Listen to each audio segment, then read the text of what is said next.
ভোটের আগে আহত ভোট কর্মী, রানাঘাটে ভোটের প্রশিক্ষণ শিবিরে ভোট কর্মীকে মারধর। মুখ্যমন্ত্রীর ছবি দেখানোয় আপত্তি। বিজেপি শিক্ষক সংগঠনের সদস্যকে ফেলে মারধরের অভিযোগ তৃণমূলপন্থী ভোট কর্মীদের বিরুদ্ধে। শাসক শিবির অভিযোগ ওড়ালেও থামছে না দরজা।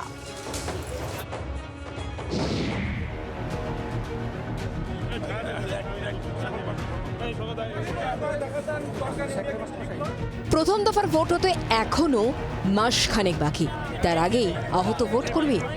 নদিয়া রানাঘাটে প্রশিক্ষণ নিতে গিয়ে মাথা ফাটলো এক ভোট কর্মীর, জানিয়ে চড়ল রাজনীতির পারদ। শুক্রবার রানাঘাটের দেবলাল স্কুলে ভোট কর্মীদের প্রশিক্ষণ চলছিল। সেই সময় প্রজেক্টরে মুখ্যমন্ত্রীর ছবি দেখানোয় আপত্তি তোলেন সৈকত দাস নামে এক শিক্ষক, যিনি আবার বিজেপির প্রাথমিক শিক্ষক সংগঠনের সদস্য। অভিযোগের পরই তাকে মারধর করেন তৃণমূলপন্থী ভোট কর্মীরা। হাঁসখালি বিডিওর নেতৃত্বে হামলা চালানো হয় বলে অভিযোগ। ট্রেনিং শুরু হওয়ার আগে মাননীয় মুখ্যমন্ত্রীর বিজ্ঞাপন হচ্ছিল সাদা পর্দায়। হ্যাঁ, আমি তার প্রতিবাদ করি, আরও অনেকে প্রতিবাদ করে যে এটা নির্বাচনী বিধিভঙ্গ হচ্ছে। এটাই আমার অপরাধ। আমাকে নিয়ে গিয়ে 4-5 জন মিলে বেধড়ক মারে।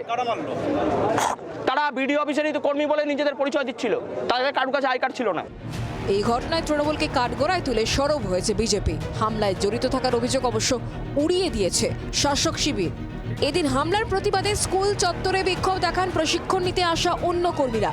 অভিযুক্তদের দ্রুত গ্রেফতার না করা হলে বড় আন্দোলনের হুঁশিয়ারিও দেন তারা। বিশ্বজিৎ মিত্রের রিপোর্ট, জি 24 ঘন্টা। বাংলার আওয়াজ, বাঙালির আবেগ, জি 24 ঘন্টা।